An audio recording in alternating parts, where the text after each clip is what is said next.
my name's Roxanne. I am an addict.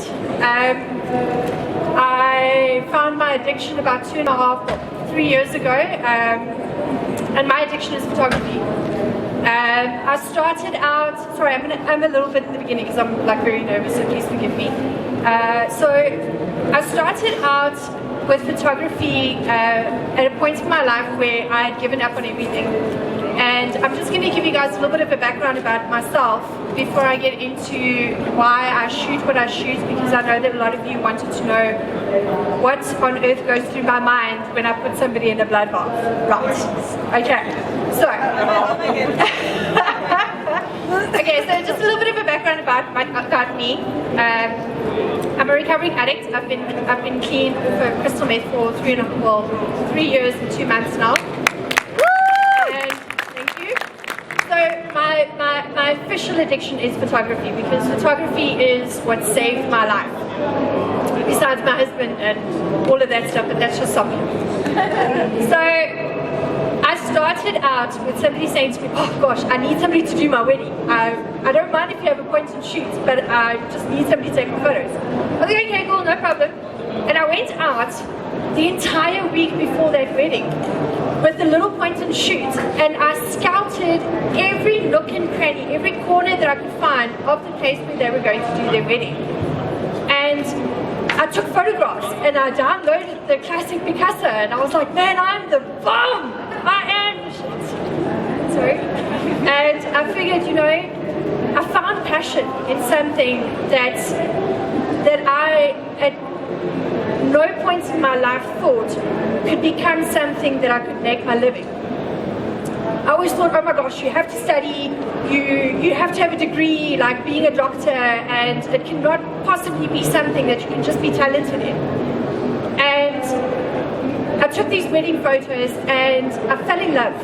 I fell in love with photography in the way that like most of you, if you find that person in your life that makes your heart beat faster and slower at the same time, photography did that for me. And yes, I do have that person, but photography is my lifeline. Anyway, so I'm going to just go through some of the photographs that I've done over my journey as a photographer from the beginning. And yes, there is a lot of crazy stuff, but it's who I am. So just to understand how passion works and how it can absolutely 100% drive you. I don't want to ever hear or see on RMP, oh my gosh, I feel like I don't have inspiration. People, inspiration lives and breathes and exists in absolutely anything and everything that is around you. If you can dream it in your mind, if you can feel it in your soul, you can produce it and you can put it out there. And nothing, absolutely nothing is impossible. And each and every one of you has it in you to be able to produce phenomenal work, whether it be at your standard or at somebody else's standard. To you, as long as it moves you in some way in your life, it's done what it needs to do. If it moves somebody else's life, if it can touch somebody, if it can bring a tear to somebody's eyes or to their soul, you've done what you needed to do. So, Roxanne Wentzel, promoting passion. I'm promoting photography because photography is my passion. I went the one day, this was 2.5 years ago when my journey started. I said to my husband, I feel like doing something weird. I have this theme in my mind called the Sandman. And I figured if I can get a brass bed on the beach, I'd be happy. This was 2.5 years with just an idea. By no means a perfect photograph, but it had a feeling and it got people excited. So technically, really horrible, but it got a feeling, right? I have this thing where if I've got a gut feeling, if I'm on my way home from work, or if I'm on my way to go and see somebody, if I see a storm, I will go home, out of my way, I will go fetch my tripod. I will have the camera with me because it's my baby. I will fetch my tripod if I have to. This I did on my way home one day after work, and we had those exact storm clouds over the sea, and I lived 200 meters from the beach and I ran. sun was setting, there was practically no light. I found this rock and I did the photograph. It is a balance between dark and light for me. So I don't just see a seascape, I don't just see a landscape. I see emotions, I see thunderstorms, but I see light in the beginning of the tunnel, not just at the end.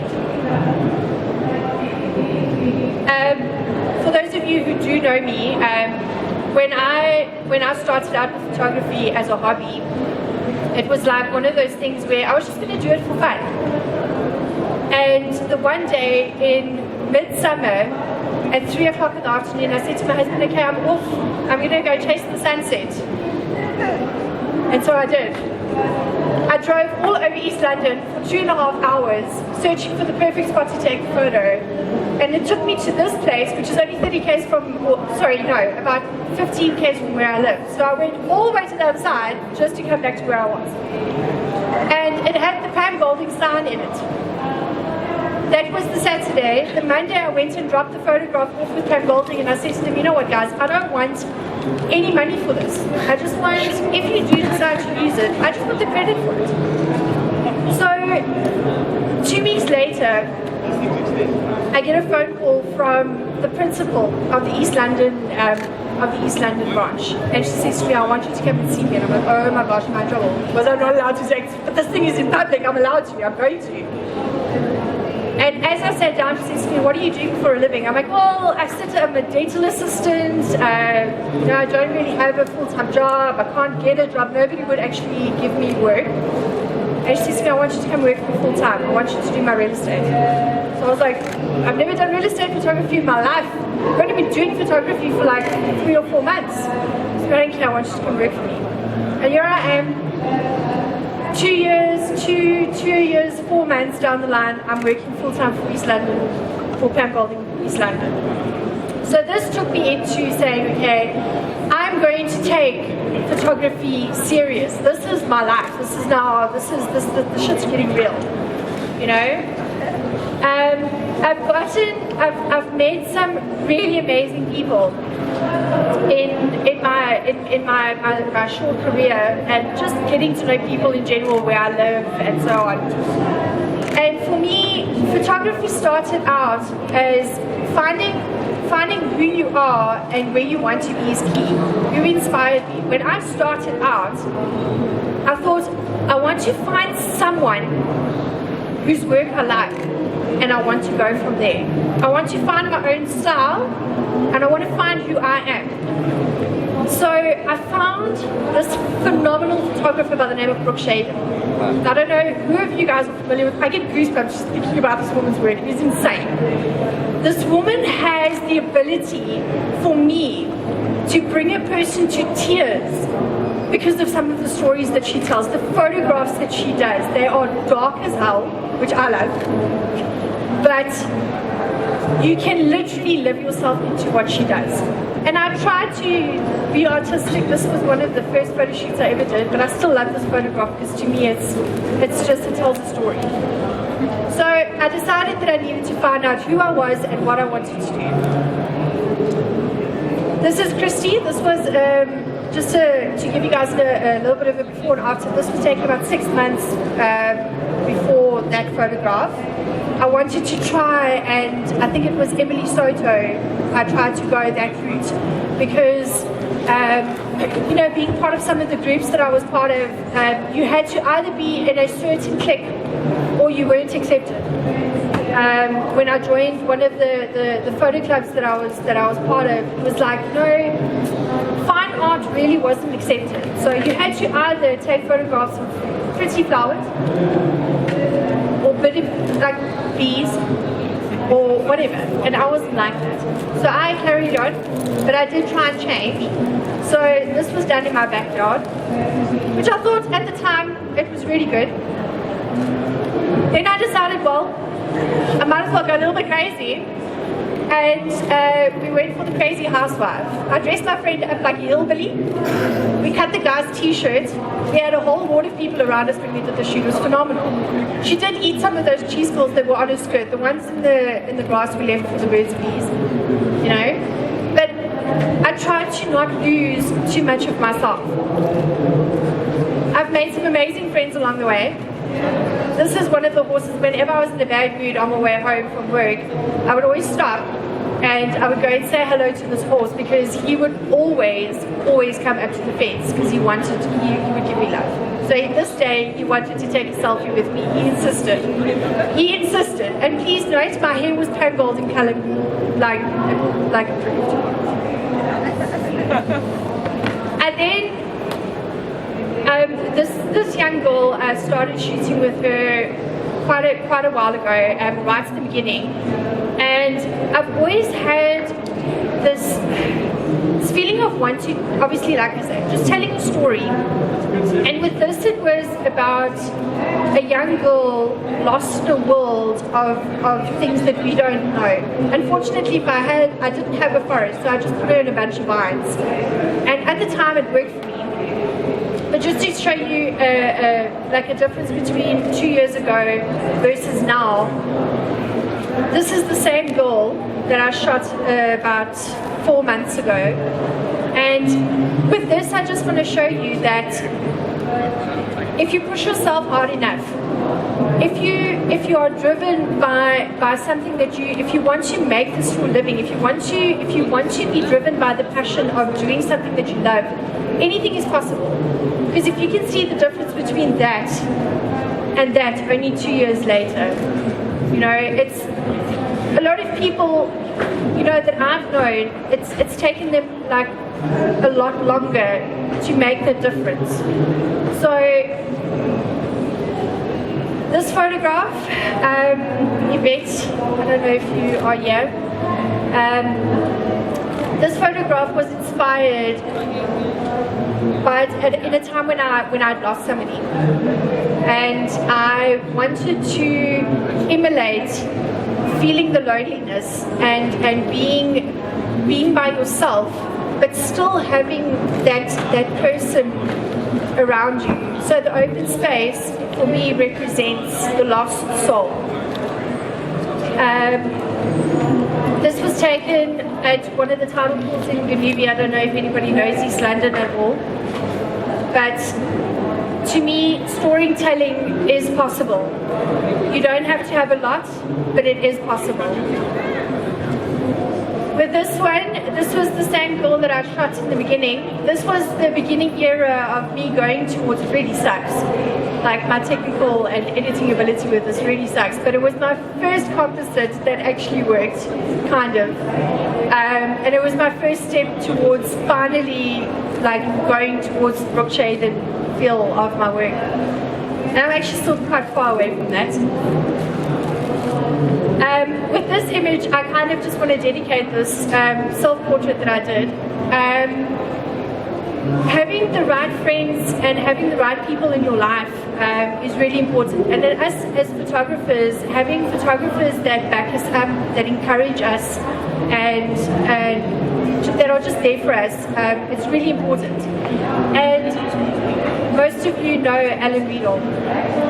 He's one of the most amazing people I've ever met when it comes to photography, because he was the first person. I posted my second photograph on South African Amateur Photographers, and he inboxed me. He kicked my ass through that computer, and he said to me, "Rox, you've got potential, you're not reaching it." And the one day I was trying to do portraits, and I was working with zero flash, zero nothing. My light was flat, but the potential for the photographs were there. And he said to me, "Softbox or beauty dish?" I'm like, "Oh, I don't know. This is it's completely out of my league." He sent me a beauty dish as a gift, and this was a photograph that I dedicated to him. So I'm just going to go through something. I then decided to do another little self-portrait. This is where my weirdness started coming out. My husband bought me a pair of antlers, and they feature in a few. A very, very straightforward image. It's a mother and daughter, and to me it's about the connection, it's about emotion, it's about having nothing else but that. I did this shooting outside with a white sheet, natural light only. So if anything ever stops you, there's a lot of stuff around you that can make anything possible, so don't hold back. Sorry. This image I did, it's the theme of this image was the healing heart. See, not only skinny people can be in a photograph and it can be beautiful. This image got a lot of flack and a lot of support. Obviously due to subject matter and so on, but it had a very strong message, and it did reach a lot of people. So yeah, that just kind of falls apart. I reached a point where I was kind of under pressure by people, you know, at the beginning, where, as I said, you know, you kind of pushed into a line, and everybody was trying to get me into portraiture, and I tried it out, and this is my best friend, natural light. I loved it, but it wasn't where I was feeling comfortable. It was nowhere near my comfort zone. I then decided, well, let's go to my comfort zone, and we went crazy. So we went and did a high tea, screw you to society photo shoot, where we took all the rules from the high tea and we turned them around. So have fun. Always have fun. This image was just one of the portraits where we did some funky makeup. I didn't have gels, those gels that you use. So I went and I bought colored paper, those colored plastic sleeves. And masking tape is permanently in my camera bag. Anything is possible. I'm going to probably say this a few times until it probably jumps in. So I'm just going to say that. This was taken with a speed light from behind her, beauty dish with the speed light from the other side, with just a gel over the speed light. I actually did a few different colors as well. This was done with the reflector behind the girl, and we decided to have some fun with paint. This was done also a very long time ago, so please excuse me for my technical abilities. I know it's not perfect, but I still love the shoot because it was a learning curve for me. Okay, so this is one of my shoots. Daryl was one of the first people to ever approach me and say to me, Rox, I have to have a print. This photo shoot was inspired by Brooke Shaden. It's called Rebirth into Nature. Often I find that we get so lost in the world and in everything that happens around us, the constantly being stuck in traffic, you